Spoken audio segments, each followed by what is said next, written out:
Next, on American History TV, military historian Paul Springer talks about the use of cutting-edge technology in the United States military. He argues that the advancement of robotic weaponry in warfare, such as drones and artificial intelligence, have revolutionized military affairs, making previous tactics obsolete. The New York Historical Society hosted this 90-minute event. Now, it's a pleasure to introduce my colleague and friend, Paul Springer, who is a senior fellow of the Foreign Policy Research Institute, but also from his day job at the Air Command and Staff College in Alabama. He also taught at West Point. He's the author of many books and many coming out on cyber war, military robotics, the history of prisoners of war, and a load of other topics. He's been on CNN, NPR, Fox, the History Channel, the Discovery Channel, the National Geographic Channel, and he's really one of our most popular lecturers. Today we've asked him to speak on the revolutions in military affairs, which will give you a quick survey of military history from the 13th century all the way up to today, all in an hour, so I'm sure you will enjoy. Please welcome Paul Springer.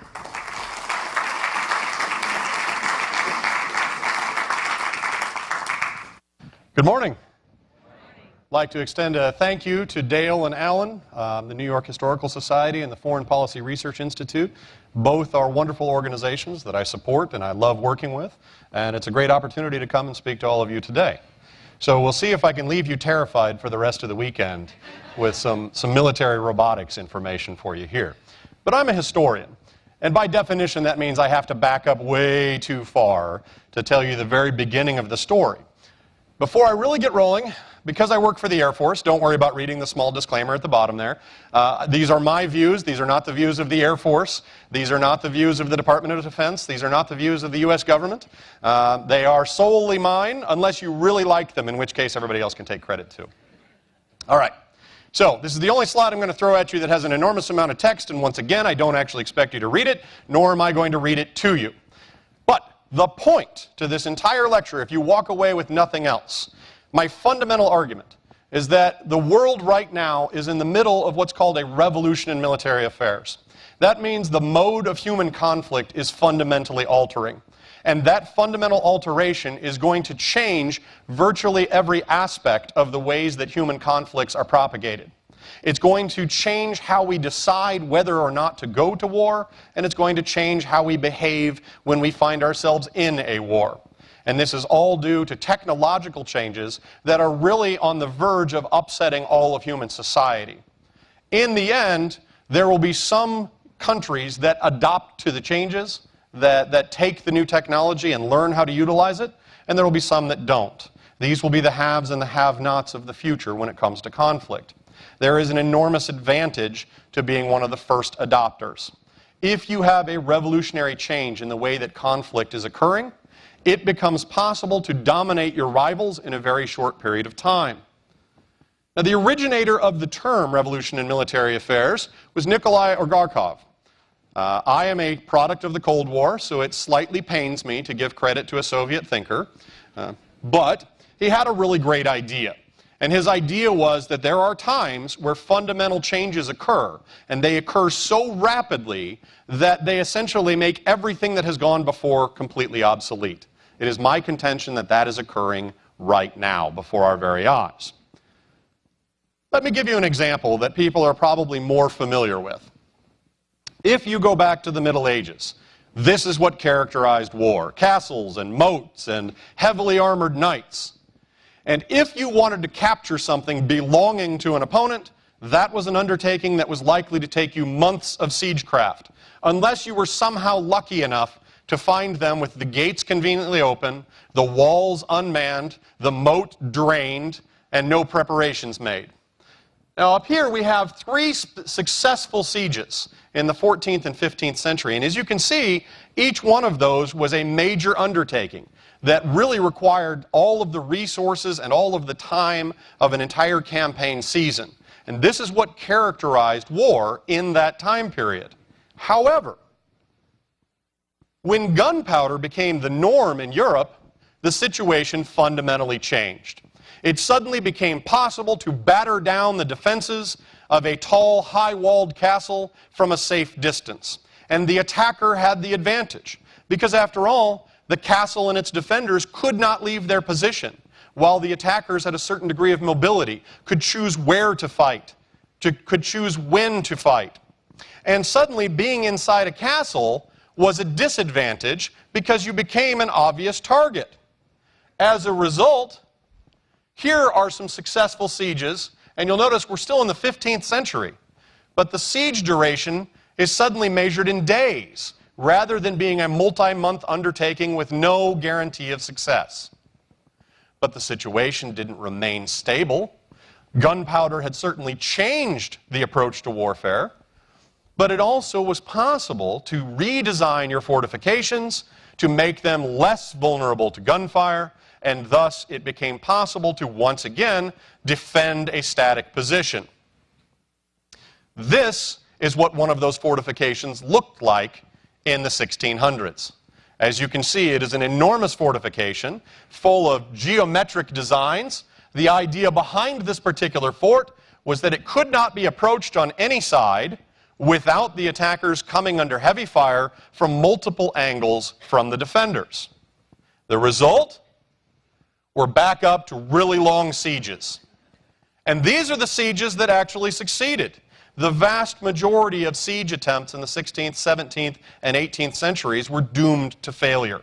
It became once again a major undertaking, and warfare shifted back to a positional, static approach.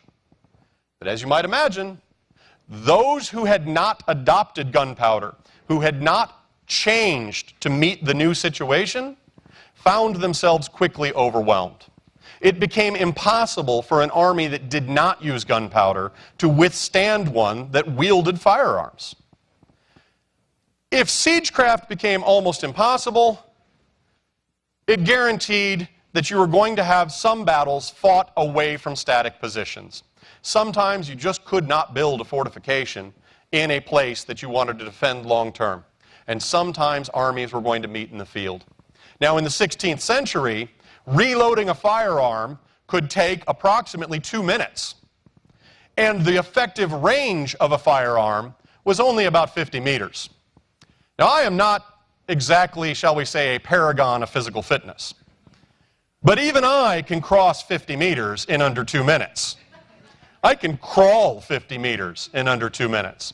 Which means if you're using firearms and you shoot and miss, there is a reasonable chance that I am going to run across the field and hit you with something really sharp or something really heavy. As a result, we get mixed formations. This is the Spanish tercio. It comprises musketeers on the outsides and pikemen in the center. The musketeers open fire. After they shoot, the pikemen come to the outside to protect them while they reload. This made it impossible for a cavalry charge to overwhelm a group of musketeers in a matter of a few seconds. It was very unwieldy, moved very slow, and it swept everything before it on the battlefield because it was infinitely better than anything else that someone had come up with to that time to use firearms in the field. And it teaches us something.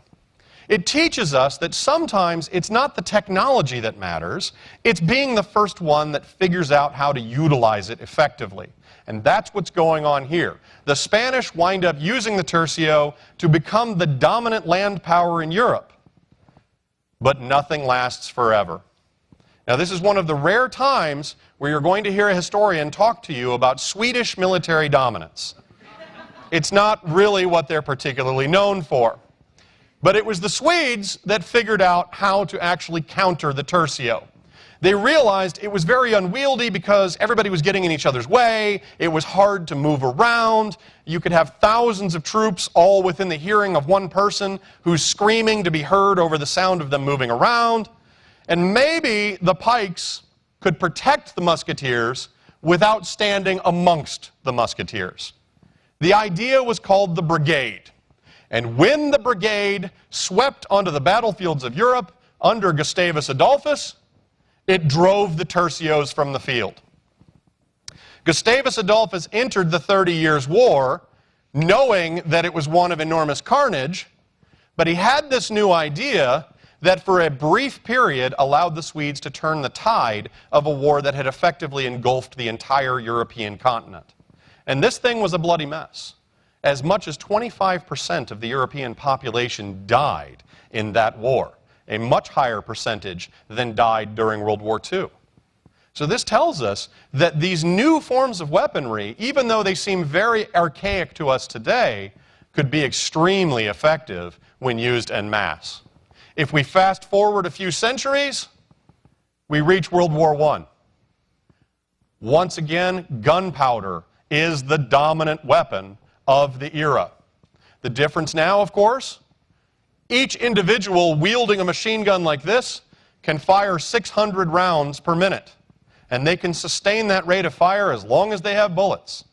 And they can fire relatively accurately for a distance of up to 2 miles. I cannot cross 2 miles in under 2 minutes. There's no way I'm going to be able to do it with a couple thousand bullets flying at me. And this caused warfare to once again become very static, to become very position-oriented, to, for all intents and purposes, stagnate. But progress continues. Now, World War I, at the time, was the bloodiest war in history. Millions of people died. And there was a significant movement around the world to say, oh, well, we're never going to do that again. At one point, leading nations attempted to ban the practice of warfare, which did not last very long, though technically the United States has never actually repealed the Kellogg-Briand Pact, which is where we swore that we wouldn't use warfare as an instrument of policy. There were other attempts to try to mitigate the worst aspects of warfare, a lot of which came out as a result of this gunpowder revolution. So you had very prominent thinkers in the 17th and 18th centuries that effectively said, there are limits to what you can do in warfare. There are things that are not acceptable behavior. For example, you shouldn't go out and poison your bullets before firing them at someone. You shouldn't deliberately kill someone after you have captured them. You shouldn't deliberately spread disease amongst your enemies.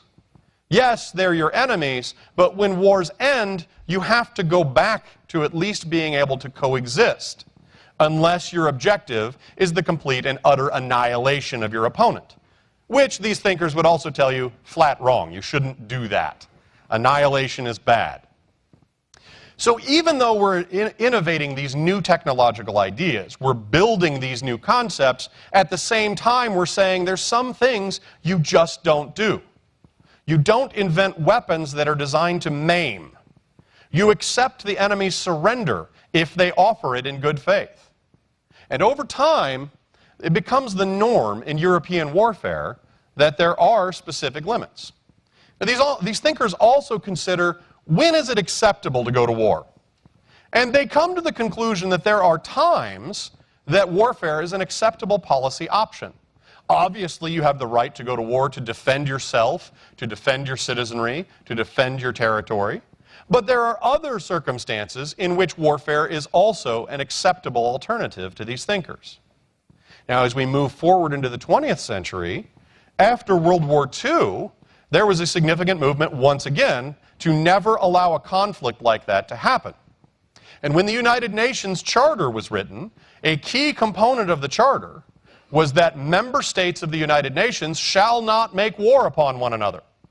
If you violate that norm, the expectation is that all of the other member states will come to the aid of the victim. As you all know, it hasn't always worked out that way in practice. But there is an enormous body of international law governing what you can and cannot do in war. Most of it is encapsulated in the Geneva Conventions. There are 4 key components that are going to matter a little bit later in the lecture as to what are the ultimate limits of warfare in terms of who can and cannot participate. And the Geneva Conventions make those clear. Number 1, you must bear arms openly. You're not allowed to make war by hiding your weaponry, pulling it out, attacking the enemy, hiding it again. 2, you must wear some form of uniform or recognizable device. It may be the uniform of a country with a flag on it. It may be something as simple as the green headscarves common to Hamas. But it has to be something recognizable and distinct so that I know you are representing yourself as a combatant and you are expecting me to follow the rules of war. Third, you must be part of an organization with a hierarchical structure where the leadership is responsible for the behavior of subordinates. So there has to be some form of command and control, someone that can be ultimately held responsible for the behavior of troops in the field. And fourth, you must follow the laws of war. If you don't follow the laws of war, you cannot claim their protections in any form of combat. Now, why does this matter? Well, the United States is currently engaged in a fight. We're fighting the Islamic State. We're fighting Al-Qaeda. We're fighting terrorism as a concept. And the organizations with which we are in conflict do not bear arms openly, do not wear a recognizable uniform, do not have a command structure where the leadership is held accountable for the behavior of subordinates, and they certainly do not follow the laws of war.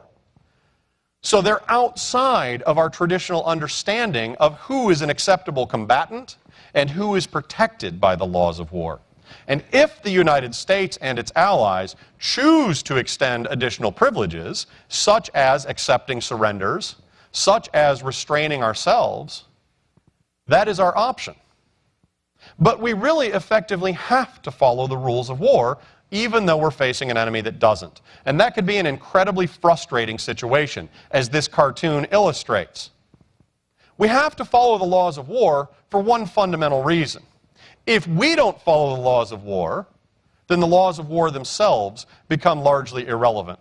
And the enemy that we are currently facing has its primary goal the destruction of the existing world order. You can conceive of the Islamic State and Al-Qaeda as a global insurgency. Its goal is not necessarily just to bring down individual governments. Its goal is to destroy the entire international system. It's trying to pull down this system that we have with the United Nations, where there are nations that are considered haves and nations that are considered have-nots, and none of the haves resemble the organizations that are pushing to bring it down. Consider, the permanent members of the UN Security Council have the ultimate international relations tool, a veto over UN use of violence. And those nations are the United States, Russia, Britain, France, and China. None of them are Muslim. None of them are in the Middle Eastern region. So imagine, if you will, if we were to redesign the Permanent Security Council, if we were to choose new membership, would you put the same 5 countries in there? Not on the basis of economics, you wouldn't. Not on the basis of population size. Probably not on the basis of geography. Now imagine the Islamic State achieves everything that it claims to be pushing for. It creates a pan-Islamic caliphate that stretches from North Africa all the way to the Pacific Ocean. Would they have cause to claim membership in this most elite of fraternities? They might.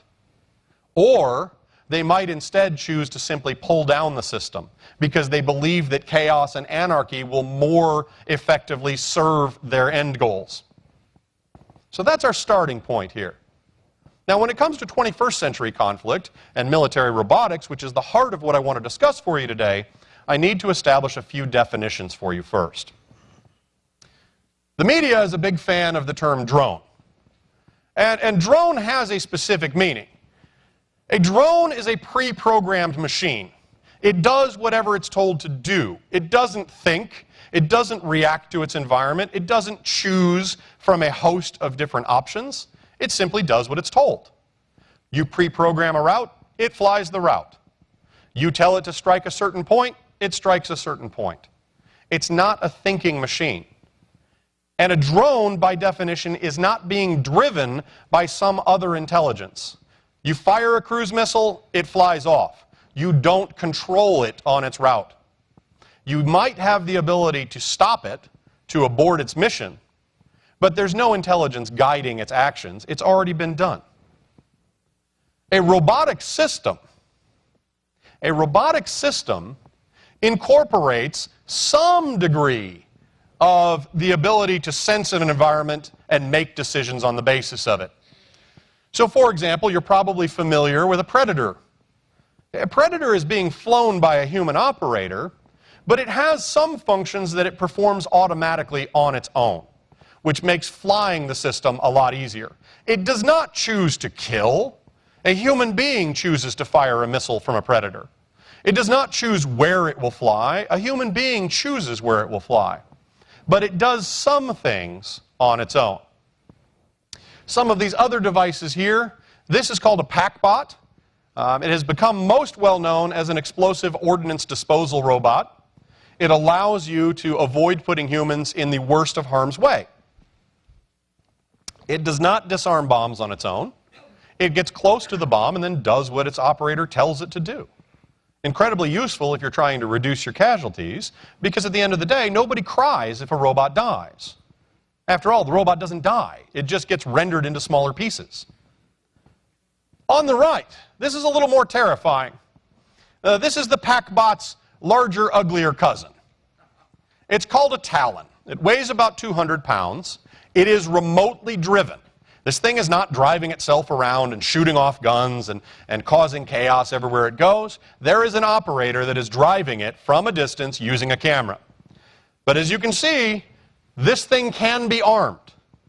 You can put rocket launchers, you can put grenade launchers, you can put machine guns on it. And it doesn't suffer from a lot of the problems that trigger inaccuracy in humans while using weaponry. It doesn't have a pulse. It doesn't breathe. It instantly calculates the wind. It has a laser rangefinder. It doesn't care what it's shooting at. It doesn't feel bad if it's shooting at a house full of children. It just does what it's told. Now, there's a human operator telling it to do that, but that means there's a certain divorce here. The human is a little further away from the intimacy of killing. A true robot. As you can see, I've used a lot of pop culture references here. And the reason why is, for all intents and purposes, robots don't exist yet. Not in the way that the military means when it uses the term robot. A robot senses its environment and it makes decisions of what it's going to do on the basis of the environment it senses. And right now, there are no weapons that are true robots in the classical sense, wandering around and causing headaches for everyone. They don't exist yet. But they are on the immediate horizon. And I'm going to show you some examples of how close we're getting and what we could do if we chose to when it comes to fielding this type of device. Final definition, a cyborg. That is a cybernetic organism. That is a human, or any other kind of critter, but usually a human, that has actually incorporated robotic elements into themselves, usually as a form of enhancement. Rush Limbaugh, whether you know it or not, is a cyborg. He actually has an implant in his ear that has restored hearing to him, without which he's completely deaf, which, as I understand it, is a problem for a radio host. There are other cyborgs out there, and we'll see a few of them a little further down the road. You may be surprised some of the things that we can do now with mind-controlled implants. Artificial intelligence. Artificial intelligence is the notion that you could create a machine that would be capable of processing information in the same fashion as a human. To a certain extent, artificial intelligence is a red herring. There's not a particularly compelling reason to create something that's artificially intelligent. Robots give us the advantage that we can choose specializations. We can design them. There's not a particularly compelling reason to produce a humanoid robot with all of the frailties and weaknesses of human beings. To be honest, if I was designing the next human being, this is not the shape I would choose. If I was designing this human being, this isn't the shape I would choose either. So I'm a very picky guy, apparently. Now, Alan Turing, right here, was a British cryptanalyst during World War II. He posited the idea of what is called now the Turing test. Turing's idea was, if you could query a computer and a human being through some mechanism where the sound of it would not tell you which was which, so whether you were maybe using a keyboard to ask it questions, you could determine whether you had created artificial intelligence by having a human being question the machine and other humans, and if they couldn't determine which was which, you would have created artificial intelligence, according to Turing. Now, Microsoft, a few weeks ago, thought, let's run a little experiment. They created an artificial intelligence, and what they did was they created a Twitter account and turned it over to a computer. And hypothetically, they programmed this computer to act the way that Microsoft thinks a 15-year-old girl would act on a Twitter account. Within 24 hours, this thing was tweeting racist responses. Essentially, it had been trained by the internet in all of the horrific things that the internet can bring to life. And Microsoft quickly shut it down and said, oh, okay, all right. Didn't know 15-year-old girls were quite that racist. Okay, let's try again. About a week later, they brought it back out again. This time it took less than 6 hours before it was announcing Hitler was right. So Microsoft shut that down. Maybe they'll rethink that a little bit. However, there have been other companies that have done better. Maybe you're familiar with the machine called Watson. This was a computer that was designed to play Jeopardy against human opponents. And playing Jeopardy requires a lot more than just an enormous knowledge of trivia, because most of the questions are written in such a way that they require abstract reasoning. They require you to think through in ways that, previous to now, only humans could do. Watson won the game against the best Jeopardy champion that had ever played. And this came as a major shock to us. Now we had a machine that appeared to be capable of very quickly reasoning through very challenging questions. But what do you do with a machine like that? What's the practical use of something like Watson? It turns out the thing is phenomenally helpful in the medical field. Watson has been built by IBM and copies of it turned over to some major medical centers. And what we're finding is this machine can read virtually every medical research item that has ever been produced in every language. And as a result, it's able to make conclusions that would never occur to a human doctor. So your left big toe itches and you taste peanut butter in the roof of your mouth. You have liver cancer.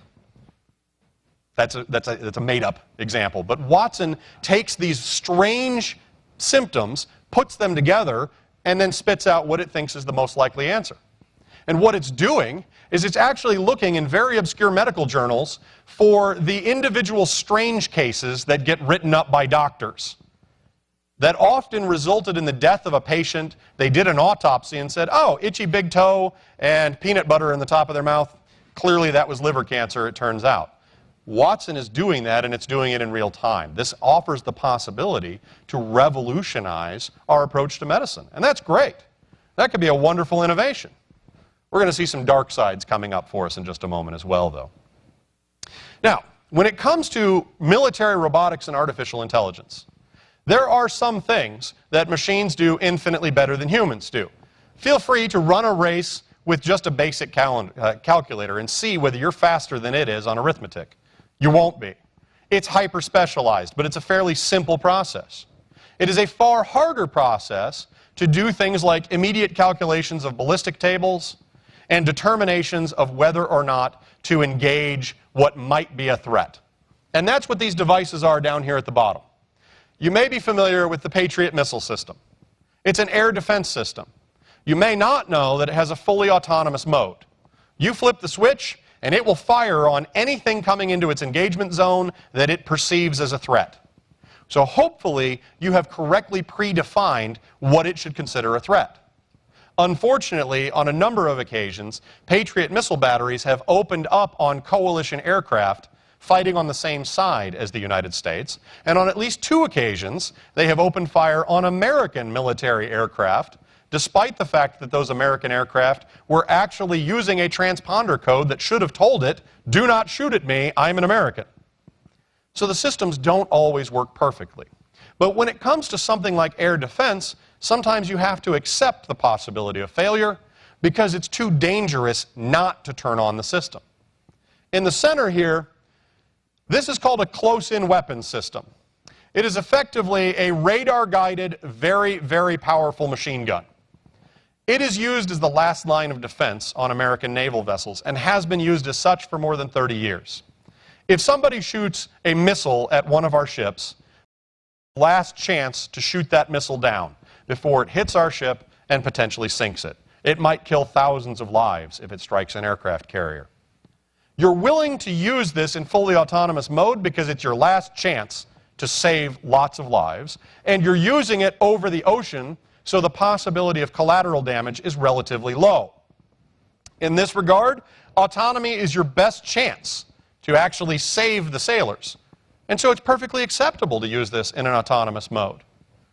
It's not as acceptable to use autonomous weapons in other circumstances, where collateral damage is infinitely more likely. Just as you're willing to use this out on the open ocean, you're probably not willing to use this in the middle of New York City. Because you can only imagine what happens to every round that misses the missile. And this thing can fire 6,000 rounds a minute. That is an awful lot of projectiles flying through the air. Now, when it comes to computerized warfare, we've seen some fundamental innovations and changes. In case you hadn't heard, Israel doesn't always get along well with its neighbors.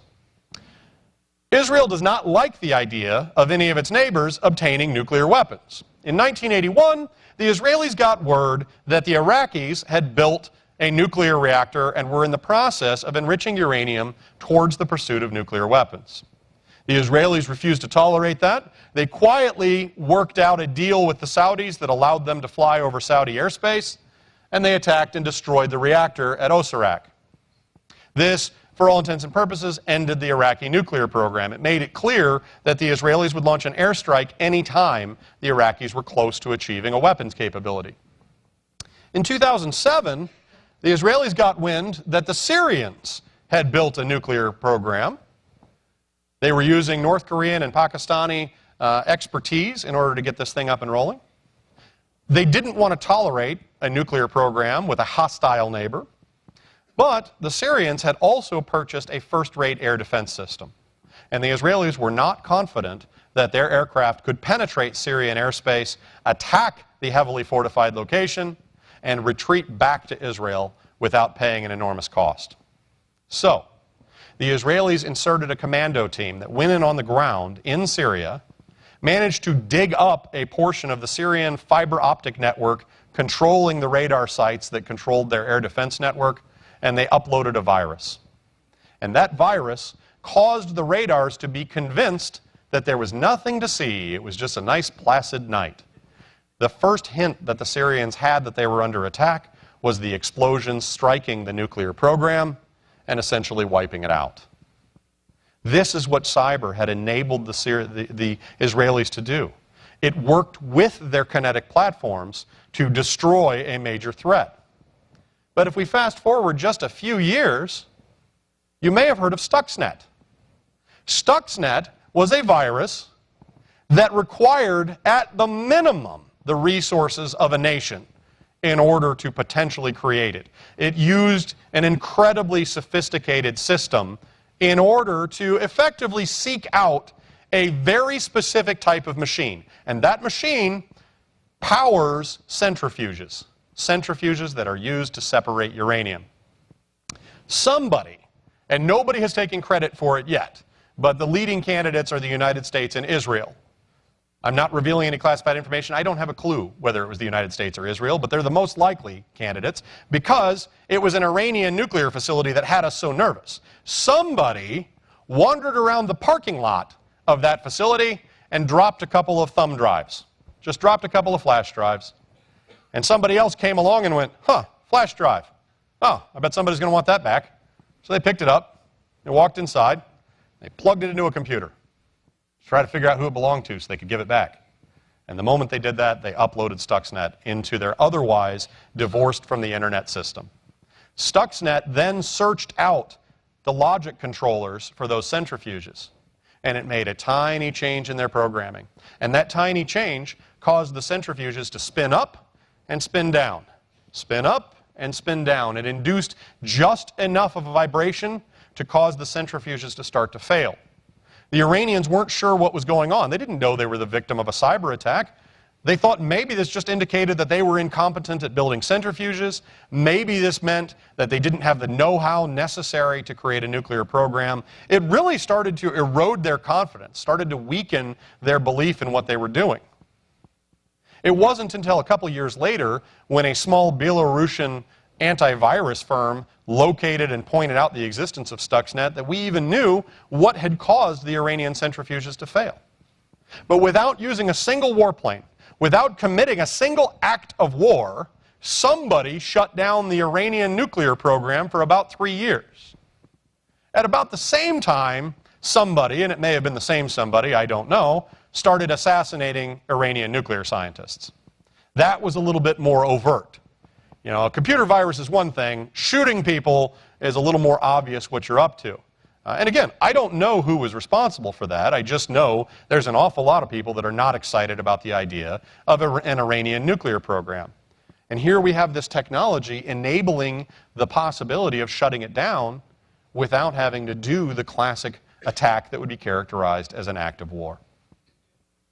Now, when it comes to military robotics, this is a much longer thing than most people realize. Military robotics are not new. You can go back almost 100 years to have a very rudimentary system, the Kettering bug, also known as a flying torpedo. It's basically an airplane packed full of explosives that is designed to have its engine shut off after a certain period of flight, which will cause it to just dive on whatever target is beneath it. This was innovated by Charles Kettering. It was never actually fielded in time for World War I, which is probably a good thing. It didn't work very well. It wasn't very dependable. It was just as likely to come down on your own forces as it was on the enemy. But if we move forward a little bit, getting on the verge of World War II, the Soviets came up with what they called the teletank. This was a remotely driven tank. Everything about the tank was normal, except it had no human beings inside of it.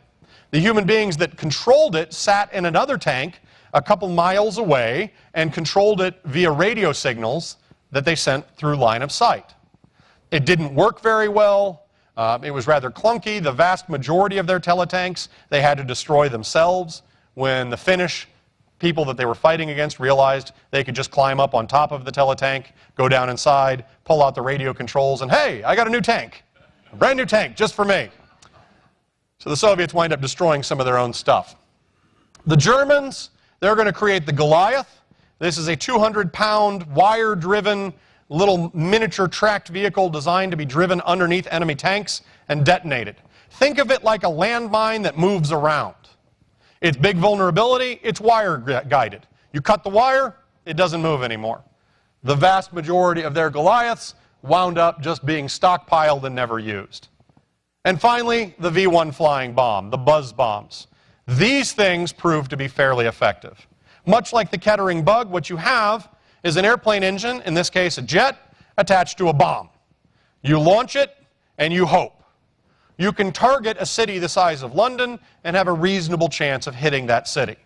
You cannot target a specific address and have any chance other than dumb luck of hitting it. But a city the size of London with millions of inhabitants suddenly faces a bombardment for which they initially have no real response. When the British try to shoot down these particular items, they discover they're a lot harder to shoot down than you would think. They wind up finding out the easiest way to take down a V-1 is actually to fly up next to it, put your wingtip underneath its wingtip, and tip it over. And if you do that, that will cause it to crash. Not the safest of activities, though. Not the best idea for how to spend a Sunday afternoon. Okay, moving forward into at least my lifetime.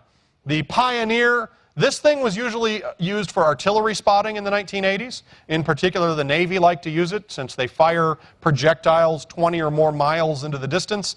They could fly this thing overhead, look down, and tell them how to adjust their fire. Pretty effective, pretty easy to use. This is a target drone from the Vietnam era.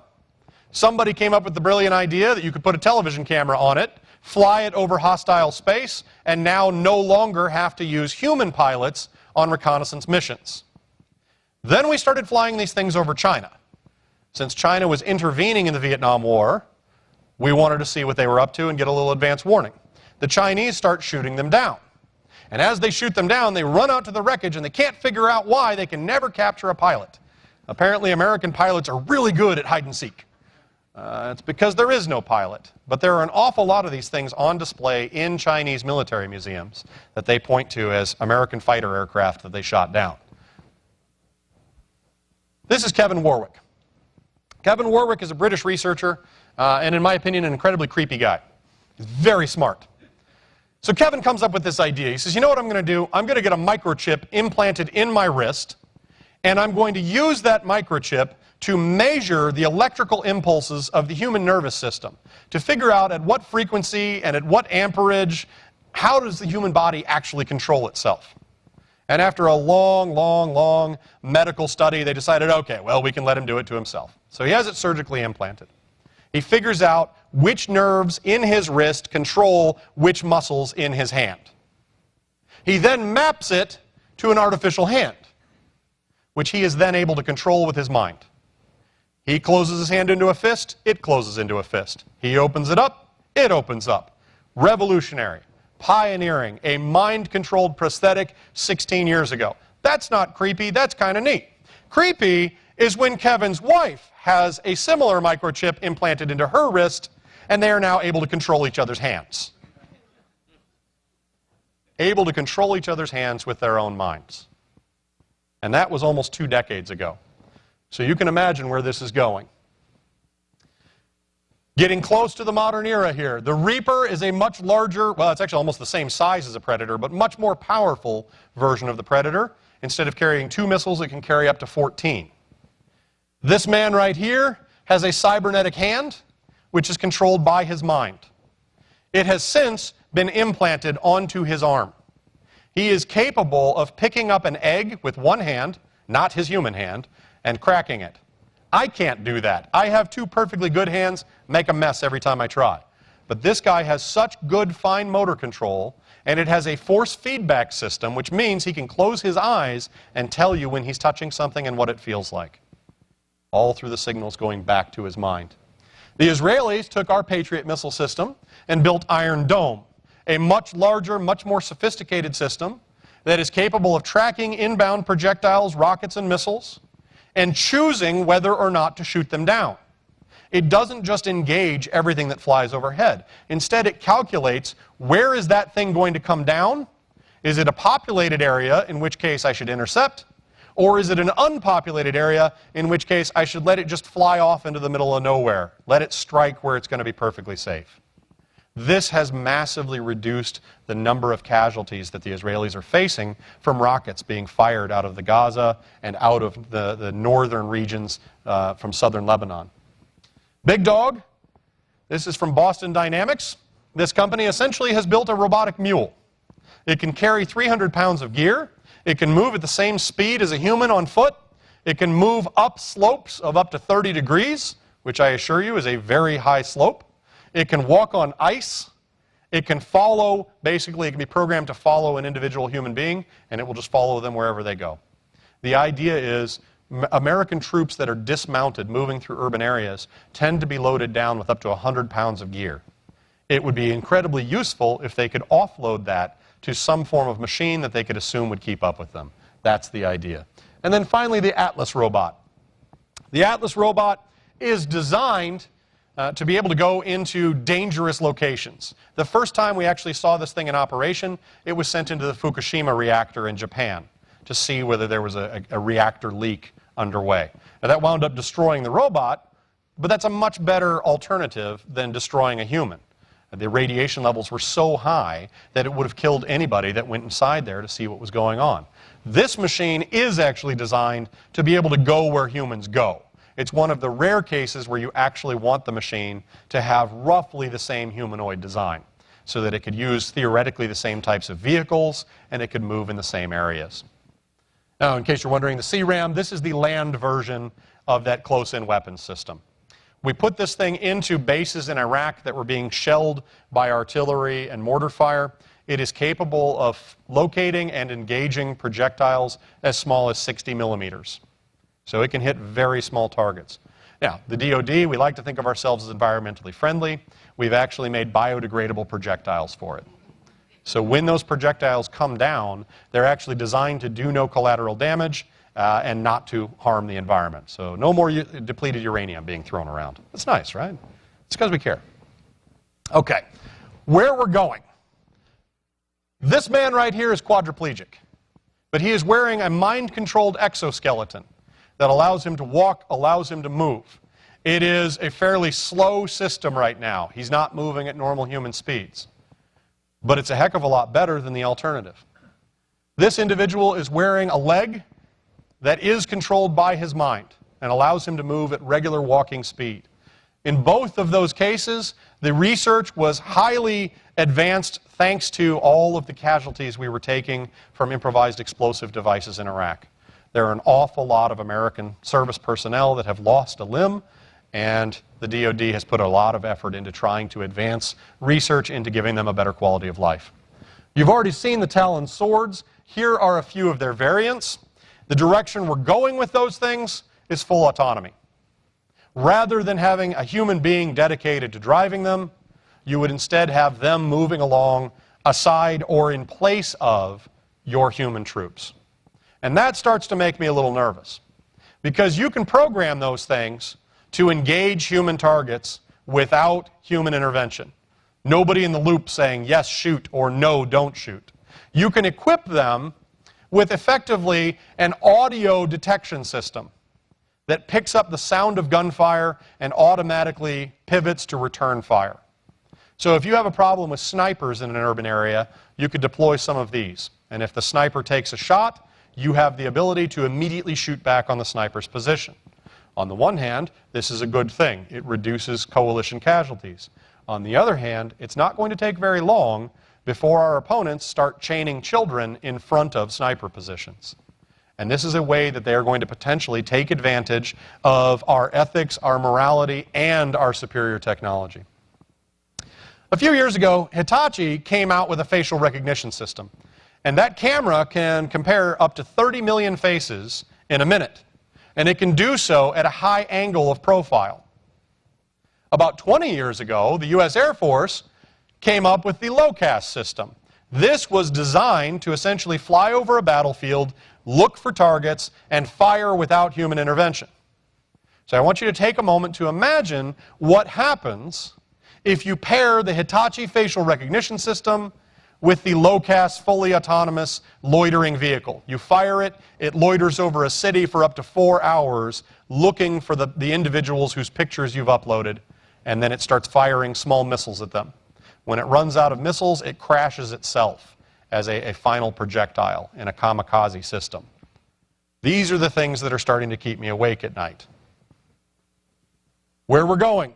Swarms. Swarms are all the rage. You can have very complex behavior out of very simple devices. DARPA, the Defense Advanced Research Projects Agency, a few years ago came out with what they call the Centibots. These are very small ground robots that have very simple programming. Number one, move around and look around. Number two, stay away from other robots. Number three, report back what you see. Simple programming.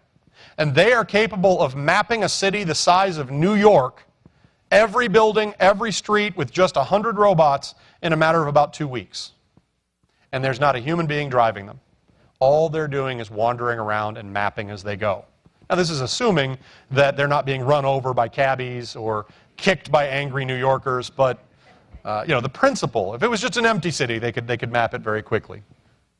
The AeroVironment Switchblade is a fire-and-forget weapon. This is where we're going in terms of shooting and then not thinking about it anymore.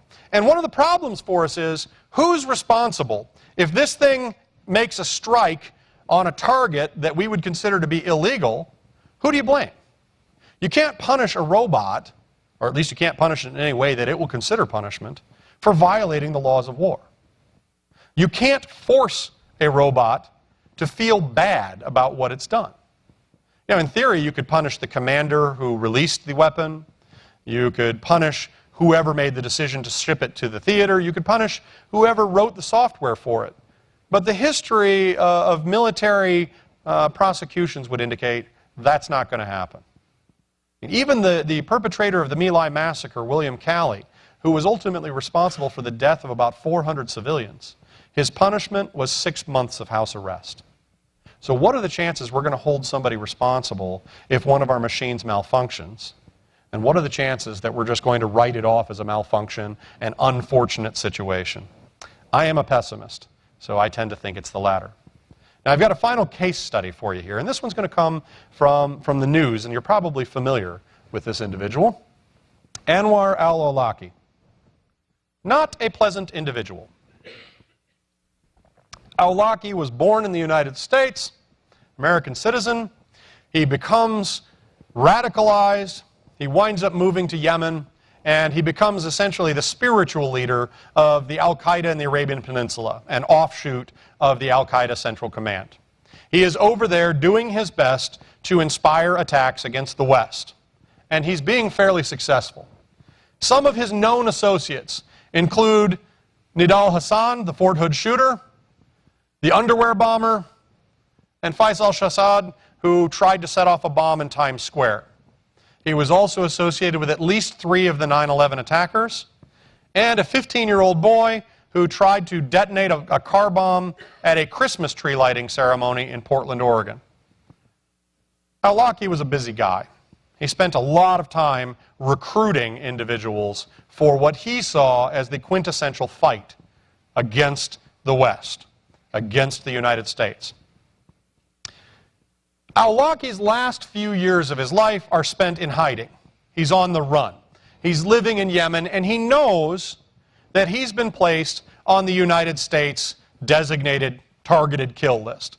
Effectively the list that's maintained by the Treasury Department, that is the kill or capture but heavy emphasis on kill list.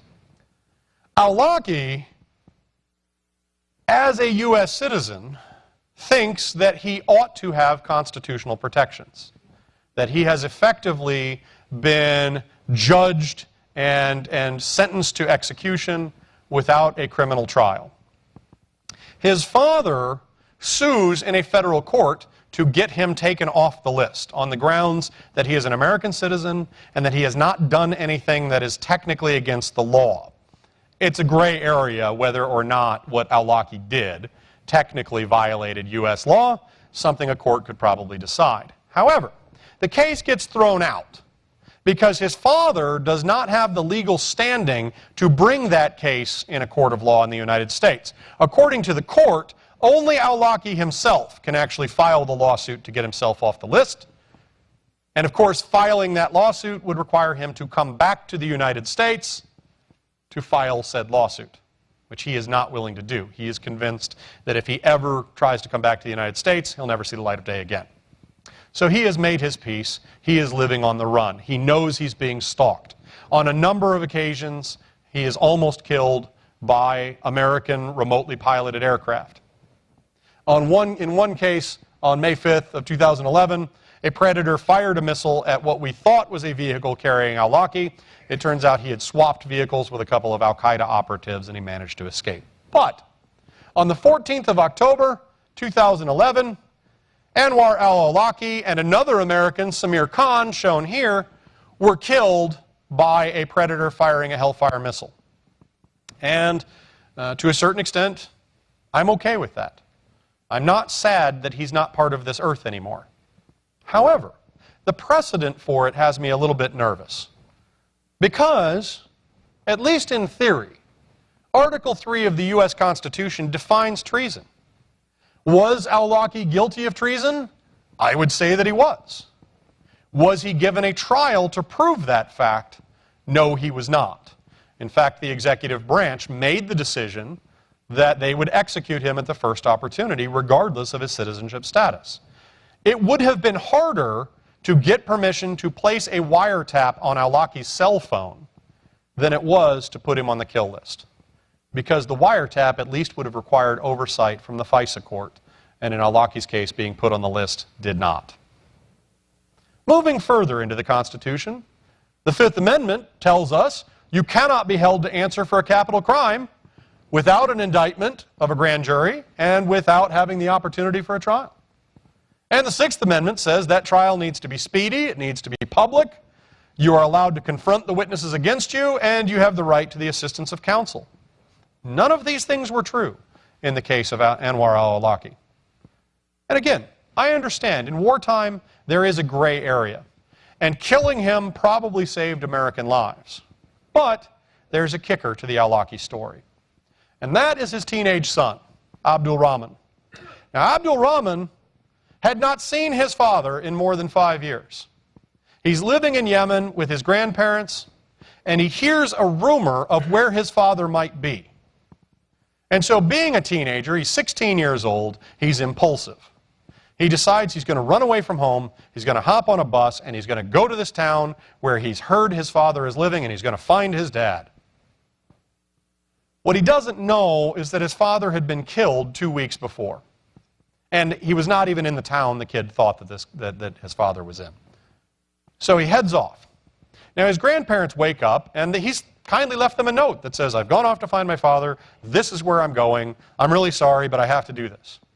And they call ahead to the town that the kid is headed to, where they have some relatives, and they say, look, Abdul Rahman has got it in his head that he's going to come look for his father. Could you pick him up at the bus station, hold on to him for a few days, we'll come pick him up in a few days, got to get off from work, et cetera, et cetera. So he spends a few days meeting his distant cousins, wandering around the town. And on the last day before he's supposed to board a bus and go back home to his grandparents, he's sitting in a coffee shop with 6 other teenagers when a Hellfire missile strikes and kills them all. It strikes with such force and such power that the family is not able to distinguish the remains, and they wind up having to bury all 7 of them in a common grave. Now, as you might imagine, the family protests this action and asks, why did you kill our grandson? And the federal response was, this man was a 21-year-old Al-Qaeda operative who was actively planning operations against the United States. To which the family said, no, he wasn't. He was a teenager, 16 years old, born in Denver. He wasn't an Al-Qaeda operative. Look at his Facebook profile. The kid is showing all these pictures of all his life. He's not in any way, shape, or form radicalized. You killed him because of who his father was. And the government came back and said, well, actually, we didn't kill him. We killed the guy next to him, and he just happened to be sitting next to the wrong person. Because we were actually aiming at the bomb maker from Egypt that was sitting next to him. So, you sit around next to bad people, and sometimes bad things happen. The problem is the CIA had that bomb maker under surveillance at the same time, and he was in Egypt. He wasn't in Yemen. Now, the government has not commented since on this particular case, and I don't think they will, because there's not really anything good you can say about this particular incident. But it's indicative of a lot of our decision-making in the 21st century. Military robotics have made us feel like we can wage war with impunity, that we can fight a war without facing the possibility of taking casualties on our own. And it has eroded the normal standards for when we use conflict as opposed to other mechanisms of coercion and influence. Military robotics are making us more likely to go to war. But they don't mean that we can fight wars with impunity. And the reason why is the enemy doesn't simply sit there and take the punishment rained down from robots in the skies. They can't shoot down those robots, and even if they could, it wouldn't be very satisfying. Instead, they look for other targets that they can reach. But those targets don't tend to be uniformed personnel who have adopted the risk, who have accepted it as part of service. Rather, the organizations that we're targeting with these devices tend to aim for civilians, whether it be embassy personnel or tourists that just happen to be in the wrong place at the wrong time. They strike back by placing bombs on civilian airliners, by leaving car bombs in crowded areas. They don't just absorb the punishment, and they're not going to follow the rules. So my argument is not that we should give up military robotics, that we should stop this. That's not going to happen. Technological progress will continue. But we do need to think about where it is we're trying to go and what it is we're trying to produce, lest we choose the worst possible scenario. Thank you for your kind attention. I appreciate the opportunity.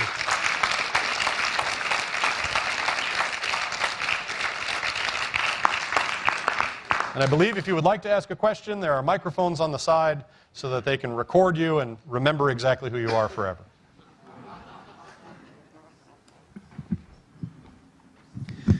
How much has the robotics war, cyber war, been responsible for the destruction of ISIS and Al-Qaeda? Both of those terrorist groups have certainly retreated a great deal. It's a judgment call, whether they've retreated or whether they've metastasized and spread, because Al-Qaeda has a lot more franchises now than it did in 2001. Now, that may be because its sanctuaries have been destroyed. Very difficult for Al-Qaeda to group large formations in Afghanistan or Iraq or, quite frankly, anywhere. But both of those organizations have also received the allegiance of a lot of very terrifying groups. Most people don't realize the deadliest terror organization of the last 10 years is actually Boko Haram, based in Nigeria. Boko Haram has sworn its allegiance to the Islamic State. Al-Shabaab in Somalia, one of the deadliest organizations, has sworn its allegiance to Al-Qaeda and now is being swayed towards the Islamic State. So it's a judgment call whether this has really eroded their abilities, whether this has hindered their opportunity to engage in operations or not. A lot of what we're doing against the Islamic State now is actually manned aircraft strikes because we're launching so many of them and they can carry so many munitions. But I would argue that while geographically the Islamic State has been pushed back a little bit, in terms of the number of casualties they're inflicting, they're still an incredibly dangerous, deadly organization. So I'm not sure that this is really eroding their power at all. Thank you. Do you think the Russians were in violation of the rules of war in the Ukraine with the troops they sent in with basically un-Russian uniforms? Yes, the so-called Russian volunteers, if you will, these patriotic Russians, I would argue that that's a violation of the laws of war, that Russia was openly engaged in an invasion of portions of sovereign Ukrainian territory. And that's something the Russians have done recently. So take, for example, the case of Georgia in 2008, where the Russians effectively said there's an ethnic majority of Russians in South Ossetia, and we have a responsibility to protect them from the evil overlord Georgian government. In the Ukraine, it was the same argument. These people are ethnically Russian, they're historically Russian, they speak Russian, and the Ukrainian government is mistreating them, therefore we have a legal right to invade. According to the UN Charter, they don't. They don't have a right to invade, but they do have a veto, which means if the UN wanted to try to pass some kind of a Security Council resolution to condemn or even to send forces, the Russians could veto it. They have the legal right, and they're not required to explain their veto, and there's no real mechanism to override that veto. So is it legal for you to infiltrate forces out of uniform onto sovereign territory to engage in warfare? No, it's not. Does that mean the international community will actually do anything about it? I seriously doubt it, because trying to intervene that close to Russia, that far from our supply bases, while we're engaged in so many other conflicts, is a really difficult proposition. And without American leadership, the rest of the world's not going to do it. I was wondering, when artificial intelligence is mature enough and it's integrated with robots and they're sent into war, what do you think is a realistic contingency plan as a kill button to terminate them? So when our enemies use robots against us, what should we do? Is that what you're... No, just when they go out of control, like in the movies. Ah, yeah. It's fair. I don't know, hide in your basement, surrender. No, in theory, you can program robots to have a kill switch to shut down. In theory, you could use something like an electromagnetic pulse maybe to fry their electronics, but you can shield against those things too. If you design killer robots, for lack of a better term, and you make them powerful enough to engage in war, shutting them down if you've made a programming error could be a really bloody proposition. The last thing that I want to see is a fight between humans and robots. And that means even if it's our robots and humans we don't like, I think that's a really bad idea. But here's a little tidbit for you. The United States Army right now is capped at 480,000 human troops. There's no limit to how many robots it can have. You could build 1 million, you could build 2 million of those tracked robots and send those into conflict. And a lot of Americans would say, oh, well, as long as no American troops die, it's no big deal what happens. I mean, we never value somebody else's life as much as we do our own. So, the allure of, oh, wow, I can fight a war and not lose any of my own citizenry could prove almost irresistible to some people unless you educate them on the ramifications of it. I don't have a good answer for how to stop them, other than maybe try to stop people from building them in the first place would be good. Thanks. A lot of what I know about robotics in the military comes from the film Eye in the Sky. How much of that was realistic, and how much of the political aspect of the ability to cordon off an area because there was a single civilian that you didn't want to kill, how much of that would be realistic as well? It's been a long time since I've even come into passing with it, but you can program an entire area to be completely off limits. We've done that plenty of times before. We do that right now. So we have areas that are considered, for lack of a better term, kill boxes, and areas that are considered completely off limits now, whether it be humans or robotics. And if you wanted to cordon off an area, you certainly could. Hollywood does not care to be particularly accurate when they're depicting robots, especially robots of war, because the reality is far less exciting in some ways and far more terrifying in others, depending on how deeply you think about it. So I wouldn't rely on Hollywood too much to get the story exactly right. These are the same people that will still have you watch a crime show and they say, oh, keep the villain on the line for 30 seconds so we can trace them. A telephone trace takes less than a second. That's why 9/11 knows exactly where you are when you call them.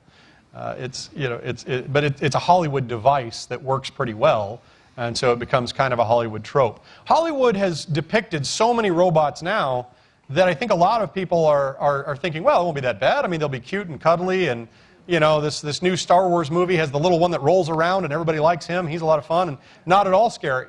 Unless you put some C4 on him, in which case he's a rolling bomb. Now, that might seem far-fetched, except American troops did that with a robot that looked like it was built out of somebody's erector set. They stuck a Claymore mine on the front of what's called a MarkBot. It weighs about 8 pounds. It's about this big. And they put a Claymore mine on it and sent it forward and basically said, well, if any of these guys that we're fighting against come out of the shadows, we're just going to detonate this rolling landmine. People are capable of some really horrific innovations. In that case, they didn't wind up using it, but I definitely wouldn't rely on Hollywood probably to give you the best idea of what's going on out there. Sir? Oh, thank you. We've heard stories, I guess, of teleoperators who are in the military or under military control and have the uniform on. We've also heard stories about civilians and CIA and intelligence officers who push the kill button on those drones too. And I'm not sure if that's quite under the laws of war. Well, so we have what's called Title 10, which is the U.S. code that governs all military operations and all things military. I am a Title 10 employee. I work for the United States Air Force. Title 50 governs the intelligence services. And back in the 1970s, President Gerald Ford essentially issued what's been referred to as the assassination ban. He effectively said members of intelligence agencies are not allowed to kill people, and in particular are not allowed to assassinate people. Why? Well, very publicly we'd been caught doing it a couple times, and we'd also tried and failed a bunch of times to kill Fidel Castro. I mean, it's like watching a Wile E. Coyote cartoon. Some of the things, exploding cigars, seriously, we tried that. In one particular case, we actually laced his scuba suit with LSD, a whole bunch of LSD, so that he'd put it on and it would poison him. A different person put it on, in case you're wondering. So Gerald Ford says, okay, no more assassinations. That's bad. And every president renewed that until the 1990s, when President Clinton created an exception for individuals who were leaders in foreign terrorist organizations as designated by the State Department. So effectively, President Clinton said, all right, the ban means you can't kill foreign heads of state, but it's okay for intelligence officers to target Al-Qaeda or other groups that we have said, you're terrorists and we don't like you and we're going to put you on this list and give you fair warning. So, when it comes to remotely piloted aircraft, things like Predators, things like Reapers, the vast majority of strikes by those aircraft, particularly outside of Afghanistan and Iraq, have not been carried out by uniformed U.S. Air Force personnel. Some have been carried out by CIA. A lot have been carried out by contractors working for the CIA. And what that does is it effectively creates sort of a cutout. It divorces you further and further away from the rules, and it makes it easier. The intelligence agencies are a lot better at kind of hiding exactly what they're doing. and exactly who's responsible for the decision to kill, the decision to strike, etc., it becomes harder and harder to untangle who's responsible if you make a mistake. Is it against the laws of war? It's a gray area. You could conceive of those individuals as mercenaries, which have fallen completely out of favor in international law. You could also conceive of them as agents of the United States government, in which case they would theoretically be protected. So I can't give you a good answer because I don't think there is a good answer. But if there is, it will be devised by someone far smarter than me. Thank you. The two practical two practical things that are stopping the expansion, in my understanding of robotics now, would I think be budget, seeing as how things like Predator drones cost millions of dollars, and also just the fact that there's only so many people that can create these. You don't seem to think that that's really going to stop this from becoming the dominant form of warfare. I'd like to know why.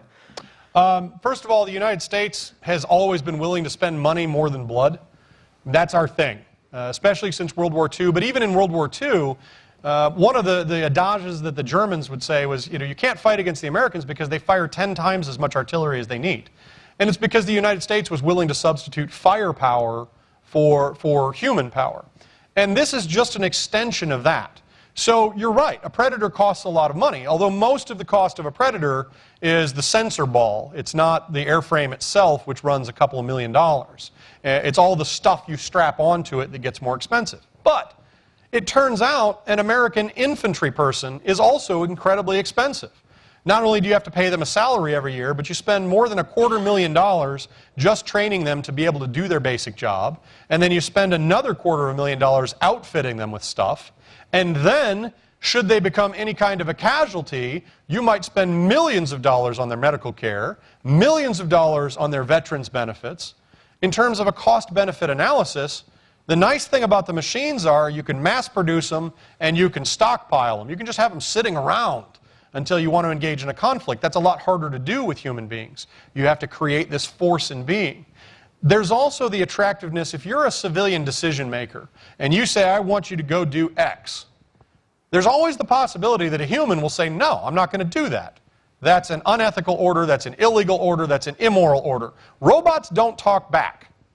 They just do what they're told. And that can make them very, very attractive if you want to be a really controlling leader. Right now, as you know, thanks to the Constitution, the military is subordinate to civilian control. And that can cause frustration sometimes. Sometimes the military feels like they're not being listened to. They're the experts, but the civilians want to tell them how to do things. But there haven't really been any instances in American history where the military flat out refused to do what was asked of them in terms of military missions. There have been plenty of times on non-military missions that they've effectively said, yeah, that's not our thing, we can't do that. But robots don't talk back. And so while there might be a large initial investment, that investment, once it's a sunk cost, they cost almost nothing to operate. You have to replace their munitions, you have to give them a battery charge every once in a while, and that's pretty much it. And what we're seeing is these things are becoming more and more attractive. So if you go to the North Korean-South Korean border, for example, the South Koreans have started to build and deploy sentry robots. Now, one of the attractive sides of this is, you don't have to have personnel patrolling. You can have a robot that has senses in a lot more ways. It can see in the infrared spectrum, it can see in the UV spectrum, and so on and so forth. But one of the other attractive aspects of it, and this is something that makes me feel good, your sentry robots don't necessarily have to use lethal force. You're willing to risk a robot. So you can arm the robot with a taser or with tear gas, and that might actually allow you to save lives on both sides. That's not necessarily what those sentry robots are armed with. I mean, that's a hostile border. It's been at war for 60 years. But in terms of why I see this happening, I don't think cost is going to be what stops us. I mean, we're $20 trillion in debt. We seem to be comfortable with racking that up. So, we just passed a $602 billion defense budget. And compared to that, I mean, we're talking about a few $1 billion that are being spent on robots right now. So right now, I think they're going to wind up becoming the more cost-effective option. Ma'am. Yes. What, in your view, would constitute an act of war in cyberspace? And where would the issue of sovereignty come in? That's a good question. I'm going to stall real quick. We'll stall some more. Hey, time's up. Have a great night. So generally, the threshold for an act of war is in the recipient's eyes. All right? If Canada launches a border incursion, and let's be honest, 90% of the Canadian population lives within about 50 miles of the border, they're poised to attack.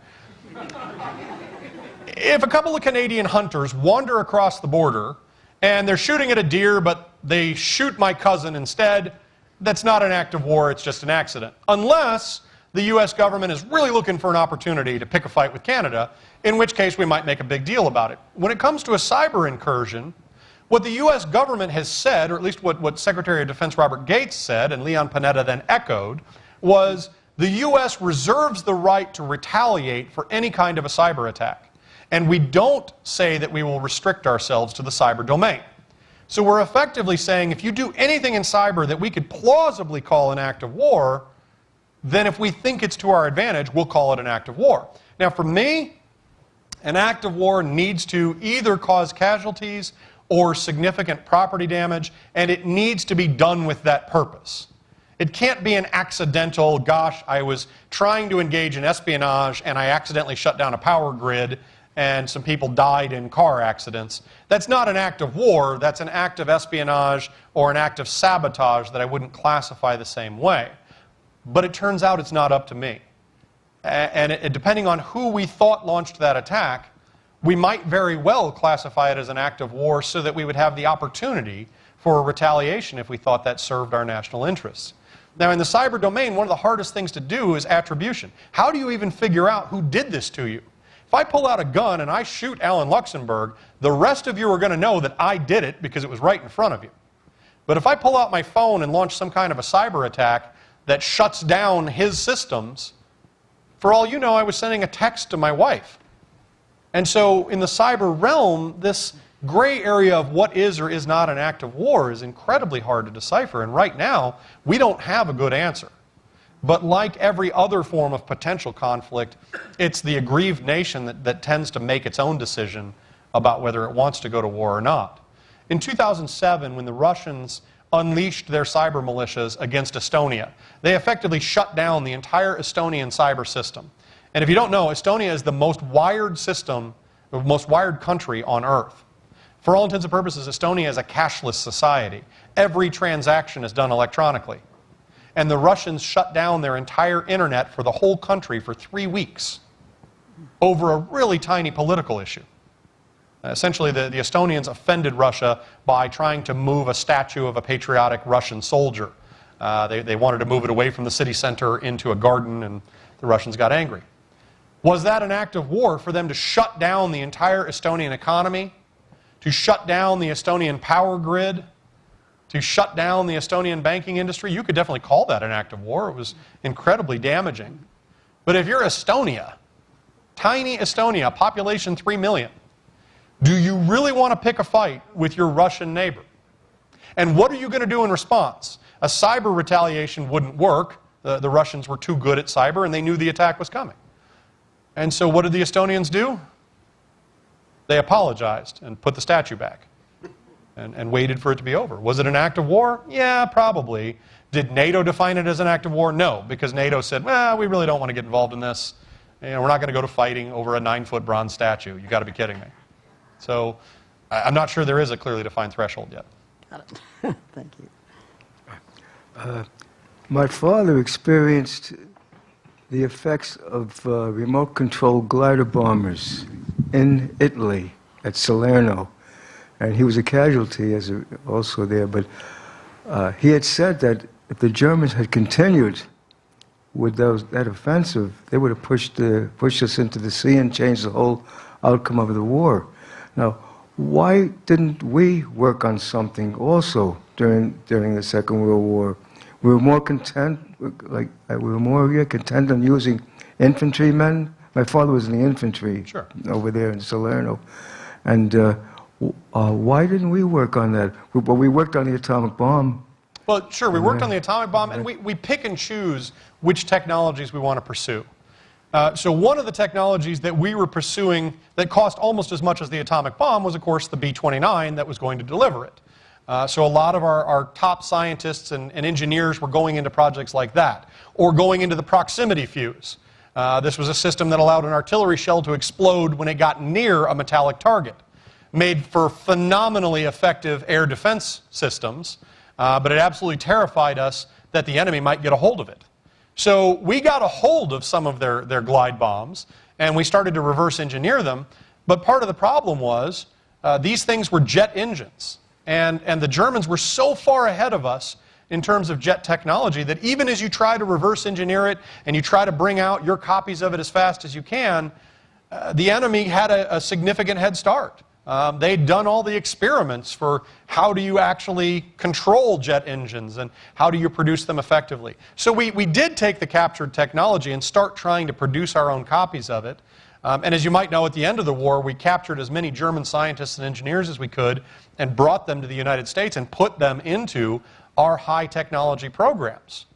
So at Huntsville, Alabama, for example, we built an enormous rocket program that's centered entirely around German rocket scientists that had fled west as fast as they could to surrender to the Western Allies rather than surrendering to the Soviets that were coming in. We worked on it, but we were far enough behind that we didn't prioritize it because we were prioritizing other things that we thought would win the war. And sometimes that meant we had to put up with the enemy having an advantage over us. I mean, that's the danger when you face a technologically advanced opponent. Thank you. Hello. You mentioned earlier the EMP, electromagnetic pulse, and hardening individual robots. I'd love you to comment about how hardened we are at a micro level in terms of individual predator drones, things like that, and which, of course, is wonderful and protects us completely against ISIS and people like that trying to do something electronically. And on more of a macro strategic level, how our increasing dependence upon computer-driven defense and offense is in fact hardened against a more robust electronic enemy, say a Russia or a China. Sure.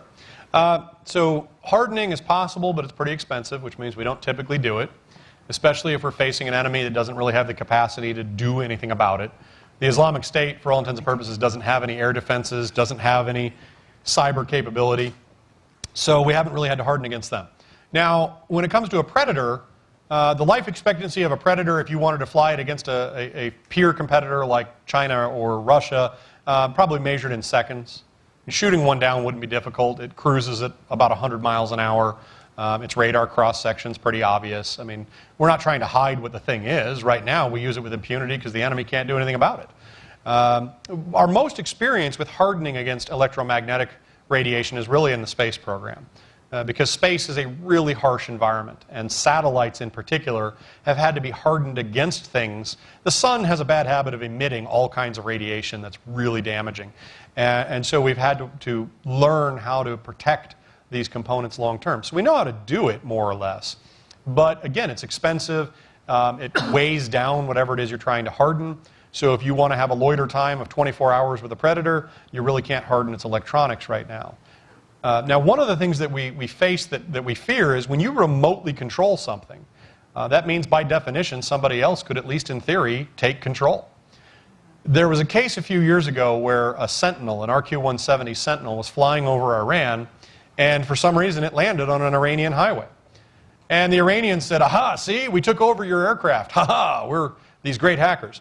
No, they didn't. What they did was they basically broadcast a GPS signal at a stronger wattage than the one that's normally broadcast from satellites. They overwhelmed its GPS receiver and convinced it was somewhere that it wasn't.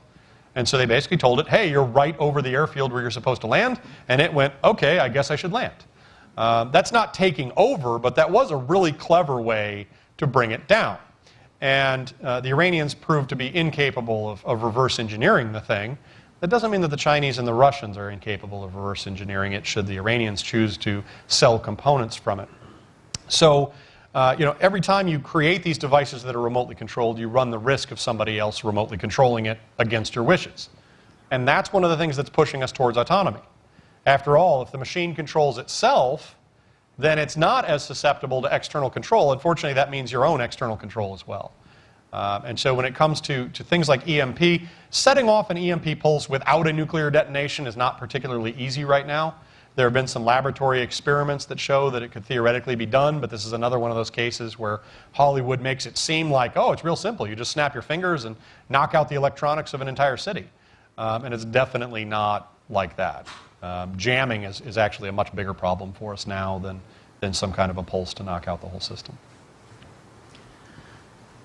Well, I think this is the final question, Yeah. so make it a really good one. Okay, well, robotic weapons systems have had domestic popular support because we, the good guys, are using them on them, the bad guys. It's not going to be very pretty for us when the tables are turned, which isn't long off. Do you know of any diplomatic initiatives or thoughts about making them ban WMDs like chemical, nuclear, and biologic? Okay, so we have a number of treaties that cover things like the Biological Weapons Convention, the Chemical Weapons Convention. Those are both cases where you said, you know what, there are some horrible things in the world that you should not use in war. And we all collectively said these are really, really bad. Now, there are regimes, for example, the Syrian regime was recently accused of using chemical weapons. It looks like they almost certainly used sarin gas. So there are people that will violate the rules. The nuclear weapons situation, in theory, there is a nuclear non-proliferation treaty in place that, in theory, means no other nations are going to start and develop nuclear weapons programs. In practice, we've seen that's not true. There are non-signatories to it that have chosen to develop their own systems, and there are signatories to it that have chosen to ignore its provisions. There is a social movement to ban autonomous weapons. There has not been a significant push in the international legal arena yet. So there are a lot of individual scholars, individual theorists saying, you know, we could probably save a lot of trouble if we just ban these horrible things before you use them. And unfortunately, that doesn't seem to be the way that humans work very well. The chemical weapons ban, for example, only came about after World War I, when we saw how horrible chemical weapons were and how undecisive they were. They didn't win the war, they just made it worse for everybody involved. And in some ways, that's how I see autonomous weapons going. They're not going to win the war unless you're facing an opponent that you could have beaten without them. What they're going to do is they're going to make war worse. Because let's just say, hypothetically, we get into a war with a peer competitor that is also using military robotics. And let's assume that our robots destroy theirs. Is that country going to surrender now that its robotic guardians are gone? Human history says no, they won't. Human history says no, they'll keep fighting. Particularly if we're talking about a war of conquest rather than a limited fight. And in that particular case, now your robots are going to have to deploy against their human troops. And they're probably going to be very, very effective at killing them. But humans will fight a lot longer than hindsight would indicate was a practical idea, particularly in wars of national survival. And what I foresee, again, because I'm a pessimist, is that you build enough of these machines, you're going to feel almost a compulsion to use them before somebody else gets a better advantage over you. And you're going to wind up using these things, and you may create one of the worst human atrocities in history without actually changing the nature of state interaction in the world today. So that's a happy note.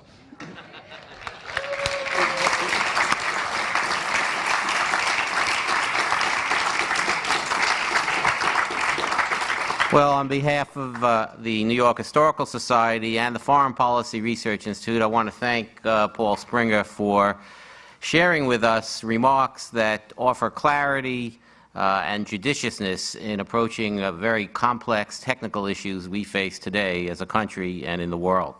I thank all of you for joining us, and there's a lot of things going on here at the Society. Come back often. Thank you very much. Great. Well, at least the timing was right. So. All right, thank you, everyone.